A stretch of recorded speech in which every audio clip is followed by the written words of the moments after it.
पहला अध्याय। महर्षि ऋषि का राजा सूरत और समाधि को देवी की महिमा बताना। महर्षि मार्कंडेय बोले, सूर्य के पुत्र सावर्णी की उत्पत्ति की कथा विस्तार पूर्वक कहता हूँ, सुनो। सावर्णी महामाया की कृपा से जिस प्रकार मनवंतर के स्वामी हुए, उसका भी हाल सुनो। पहले स्वारोचिष नामक राज्य था। वह प्रजा को अपने पुत्र के समान मानते थे, तो भी कोलाविद वंशी राजा उनके शत्रु बन गए। दुष्टों को दंड देने वाले राजा सूरत की उनके साथ लड़ाई हुई। कोलाविद वंशियों की संख्या में कम होने पर भी राजा सूरत युद्ध में उनसे हार गए। तब वह अपने नगर में आ गए। केवल अपने देश का राज्य ही उनके पास रह गया और वह उसी देश के राजा होकर राज्य करने लगे, किंतु उनके शत्रुओं ने उन पर वहां आक्रमण किया। राजा को बलहीन देखकर उसके दुष्ट मंत्रियों ने राजा की सेना और खजाना अपने अधिकार में कर लिया। राजा सूरत अपने राज्याधिकार को हार कर शिकार खेलने के बहाने घोड़े पर सवार होकर वहां से एक भयंकर वन की ओर चल गए। उस वन में उन्होंने महर्षि मेधा का आश्रम देखा। वहाँ मेधा महर्षि अपने शिष्यों तथा मुनियों से सुशोभित बैठे हुए थे और वहाँ कितने ही हिंसक जीव परम शांति भाव से रहते थे। राजा सूरत ने महर्षि मेधा को प्रणाम किया और महर्षि ने भी उनका उचित सत्कार किया। राजा सूरत महर्षि के आश्रम में कुछ समय तक ठहरे। अपने नगर की ममता के आकर्षण से राजा अपने मन में सोचने लगे, पूर्व काल में पूर्वजों ने जिस नगर का पालन किया था वह आज मेरे हाथ से निकल गया। मेरे दुष्ट एवं दुरात्मा मंत्री मेरे नगर की अब धर्म से रक्षा कर रहे होंगे या नहीं। मेरा प्रधान हाथी जो कि सदा मद की वर्षा करने वाला और शूरवीर था, मेरे वैरियों के वश में होकर न जाने क्या दुख भोग रहा होगा। मेरे आज्ञाकारी नौकर जो मेरी कृपा से धन और भोजन पाने से सदैव सुखी रहते थे और मेरे पीछे पीछे चलते थे, वह अब निश्चय ही दुष्ट राजाओं का अनुसरण करते होंगे तथा मेरे दुष्ट एवं दुरात्मा मंत्रियों द्वारा व्यर्थ ही धन को व्यय करने से संचित किया हुआ मेरा खजाना एक दिन अवश्य खाली हो जाएगा। इस प्रकार की बहुत सी बातें सोचता हुआ राजा निरंतर दुखी रहने लगा। एक दिन राजा सूरत ने महर्षि मेधा के आश्रम के निकट एक वैश्य को देखा। राजा ने उससे पूछा, भाई तुम कौन हो? यहाँ तुम्हारे आने का क्या कारण है और तुम मुझे शोकग्रस्त अनमने से दिखाई देते हो, इसका क्या कारण है? राजा के यह नम्र वचन सुन वैश्य ने महाराज सूरत को प्रणाम करके कहा। वैश्य बोला, राजन, मेरा नाम समाधि है। मैं धनियों के कुल में उत्पन्न एक वैश्य हूँ। मेरे दुष्ट स्त्री पुत्रादिकों ने लोभ से मेरा सब धन छीन लिया है और मुझे घर से निकाल दिया है। मैं इस तरफ से दुखी होकर इस वन में चला आया हूँ और यहाँ रहता हुआ मैं इस बात को भी नहीं जानता कि अब घर में इस समय सब कुशल है या नहीं। यहाँ मैं अपने परिवार का आचरण संबंधी कोई समाचार भी नहीं पा सकता कि वह घर में इस समय कुशल पूर्वक है या नहीं। मैं अपने पुत्रों के संबंध में यह भी नहीं जानता कि वह सदाचारी है या दुराचार में फंसे हुए हैं। राजा बोले, जिस धन के लोभी स्त्री पुत्रों ने तुम्हें घर से निकाल दिया है, फिर भी तुम्हारा चित्त उनसे क्यों प्रेम करता है? वैश्य ने कहा, मेरे विषय में आपका ऐसा कहना ठीक है, किंतु मेरा मन इतना कठोर नहीं है।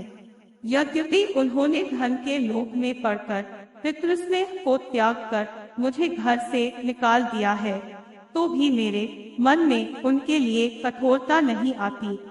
हे महामते, मेरा मन फिर भी उनमें क्यों फंस रहा है? इस बात को जानता हुआ भी मैं नहीं जान रहा। मेरा चित्त उनके लिए दुखी है। मैं उनके लिए लंबी लंबी सांसें ले रहा हूँ। उन लोगों में प्रेम नाम को नहीं है, फिर भी ऐसे ही स्नेहियों के लिए मेरा हृदय कठोर नहीं होता। महर्षि मार्कंडेय जी ने कहा, हे ब्राह्मण, इसके पश्चात महाराज सुरत और वह वैश्य दोनों महर्षि मेधा के समीप गए और उनके साथ यथायोग्य न्याय संभाषण करके दोनों ने वार्ता आरंभ की। राजा बोले, हे भगवान, मैं आपसे एक बात पूछना चाहता हूँ, सो आप कृपा करके मुझे बताइए। मेरा मन अधीन नहीं है, इससे मैं बहुत दुखी हूँ। राज धनाधिक की चिंता अभी तक मुझे बनी हुई है और मेरी यह ममता अज्ञानियों की तरह बढ़ती ही जा रही है। और यह समाधि नामक वैश्य भी अपने घर से अपमानित होकर आया है। इसके स्वजनों ने भी इसे त्याग दिया है। स्वजनों से त्यागा हुआ भी यह उनसे हार्दिक प्रेम रखता है। इस तरह हम दोनों ही दुखी है। हे महाभाग, उन लोगों के अवगुणों को देखकर भी हम दोनों के मन में उनके लिए ममता जनित आकर्षण उत्पन्न हो रहा है। हमारे ज्ञान रहते हुए भी ऐसा क्यों है? अज्ञानी मनुष्यों की तरह हम दोनों में यह मूर्खता क्यों है? महर्षि मेधा ने कहा, विषम मार्ग का ज्ञान सब जंतुओं को है। सबों के लिए विषय पृथक पृथक होते हैं। कुछ प्राणी दिन में नहीं देखते और कुछ रात को, परंतु कई जीव ऐसे हैं जो दिन तथा रात दोनों में देख सकते हैं। यह सत्य है कि मनुष्यों में ज्ञान प्रधान है, किंतु केवल मनुष्य ही ज्ञानी नहीं होता, पशु पक्षी आदि भी ज्ञान रखते हैं।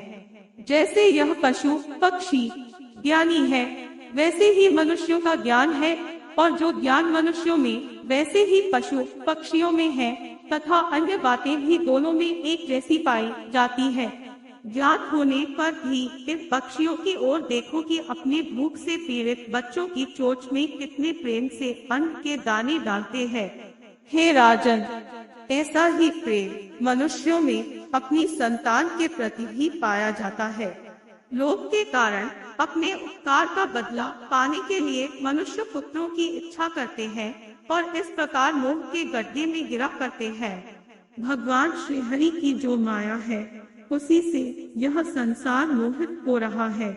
इसमें आश्चर्य की कोई बात नहीं, क्योंकि वह भगवान विष्णु की योग निद्रा है। यह माया ही तो है जिसके कारण संसार मोह में जकड़ा हुआ है। यही महामाया भगवती देवी ज्ञानियों के चित्त को बलपूर्वक खींचकर मोह में डाल देती है और उसी के द्वारा संपूर्ण जगत की उत्पत्ति होती है। यही भगवती देवी प्रसन्न होकर मनुष्य को मुक्ति प्रदान करती है। यही संसार के बंधन का कारण है तथा संपूर्ण ईश्वरों की भी स्वामिनी है।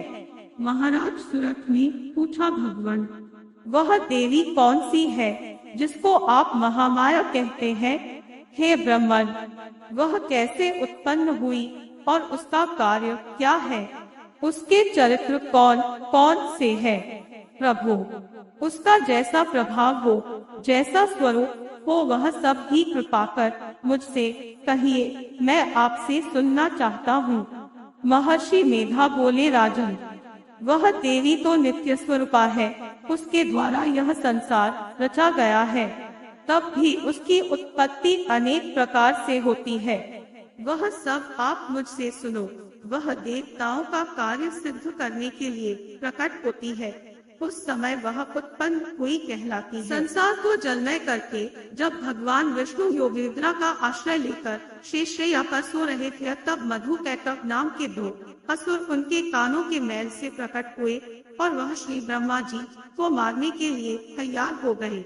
श्री ब्रह्मा जी ने जब उन दोनों को अपनी ओर आते देखा और यह भी देखा कि भगवान विष्णु योग निद्रा का आश्रय लेकर सो रहे हैं, तो वह उस समय श्री भगवान को जगाने के लिए उनके नेत्रों में निवास करने वाली योग निद्रा की स्तुति करने लगे। श्री ब्रह्मा जी ने कहा, हे देवी, तुम ही स्वाहा, तुम ही स्वधा और तुम ही वशकार हो। स्वर भी तुम्हारा ही स्वरूप है। तुम ही जीवन देने वाली सुधा हो। नित्य अक्षर प्रणव में अकार उकार मकार, इन तीनों में माताओं के रूप में तुम ही स्थित हो। इनके अतिरिक्त जो बिन पट अर्धमात्रा है, जिसका की विशेष रूप से उच्चारण नहीं किया जाता है, हे देवी, वह भी तुम ही हो। हे देवी, संध्या, सावित्री तथा परमजनी तुम ही हो। तुम इस विश्व को धारण करने वाली हो, तुमने ही इस जगत की रचना की है और तुम ही इस जगत का पालन करने वाली हो। तुम ही कल्प के अंत में सबको भक्षण करने वाली हो। हे देवी, जगत की उत्पत्ति के समय तुम सृष्टि रूपा होती हो, पालन काल में स्थित रूपा हो और कल्प के अंत में संहार रूप धारण कर लेती हो। तुम ही महाविद्या, महामाया, महामेधा, महारात्रि और मोहरात्रि हो। श्री ईश्वरी और बोध स्वरूपा बुद्धि भी तुम ही हो। लज्जा, पुष्टि, तुष्टि, शांति और क्षमा भी तुम ही हो। तुम खड्ग धारिणी, शूल धारिणी, घोरूपा तथा गदा, चक्र, शंख और धनुष को धारण करने वाली हो। बाण, भुशुंडी और परिघ, यह भी तुम्हारे ही अस्त्र है। तुम सौम्य और सौम्यतर हो, यही नहीं बल्कि जितनी भी सौम्य तथा सुंदर वस्तुएं इस संसार में हैं, उन सबसे बढ़कर सुंदर तुम हो। पर और अपर सबसे पर रहने वाली सुंदर तुम ही हो। हे सर्वस्वरूपे देवी, जो भी शाश्वत पदार्थ है और उनमें जो शक्ति है वह तुम ही हो। ऐसी अवस्था में भला तुम्हारी स्तुति कौन कर सकता है। इस संसार की सृष्टि, पालन और संहार करने वाले जो भगवान है, उनको भी जब तुमने निद्रा के वशीभूत कर दिया है, तो फिर तुम्हारी स्तुति कौन कर सकता है। मुझे भगवान विष्णु तथा भगवान शंकर को शरीर धारण कराने वाली तुम ही हो। तुम्हारी स्तुति करने की शक्ति किसमें में है। हे देवी, तुम तो अपने इन उदार प्रभावों के कारण ही प्रशंसनीय हो। मधु और कैटक जो भयंकर असुर है, इन्हें मोह में डाल दो और श्रीहरि भगवान विष्णु को भी जल्दी जगा दो और उनमें इनको मार डालने की बुद्धि भी उत्पन्न कर दो। महर्षि मेधा बोले, हे राजन, जब श्री ब्रह्मा जी ने देवी से इस प्रकार स्तुति करके भगवान को जगाने तथा मधु और कैटक को मारने के लिए कहा, तो वह भगवान श्री विष्णु के नेत्र, मुख, नासिका, बाहु, हृदय और वक्षस्थल से निकल ब्रह्मा जी के सामने खड़ी हो गई। उनका ऐसा करना था कि भगवान श्रीहरि तुरंत जाग उठे और दोनों असुरों को देखा, जो कि अत्यंत बलवान तथा पराक्रमी थे और मारे क्रोध के, जिनके नेत्र लाल हो रहे थे और जो ब्रह्मा जी का वध करने के लिए तैयार थे। तब क्रुद्ध हो उन दोनों दुरात्मा असुरों के साथ भगवान श्रीहरि पूरे 5000 वर्ष तक लड़ते रहे। एक तो वह अत्यंत बलवान तथा पराक्रमी दैत्य, दूसरे महामाया ने भी उन्हें मोह में डाल रखा था। अतः वह श्री भगवान से कहने लगे, हम दोनों तुम्हारी वीरता से अत्यंत प्रसन्न है, तुम हमसे कोई वर मांगो। भगवान ने कहा, यदि तुम मुझ पर प्रसन्न हो तो अब तुम मेरे हाथों से मर जाओ। बस इतना सा ही वर मैं तुमसे मांगता हूँ। यहाँ दूसरे वर से क्या प्रयोजन है। महर्षि मेधा बोले, इस तरह से जब वह धोखे में आ गए और अपने चारों ओर जल ही जल देखा, तो भगवान श्रीहरि से कहने लगे, जहाँ पर जल न हो, सूखी जमीन हो, उसी जगह हमारा वध कीजिए। महर्षि मेधा कहते हैं, तथास्तु कहकर भगवान श्रीहरि ने उन दोनों को अपनी जांघ पर लिटाकर उन दोनों के सिर काट डाले। इस तरह से यह देवी श्री ब्रह्मा जी के स्तुति करने पर प्रकट हुई थी। अब तुमसे उनके प्रभाव का वर्णन करता हूँ, सो सुनो।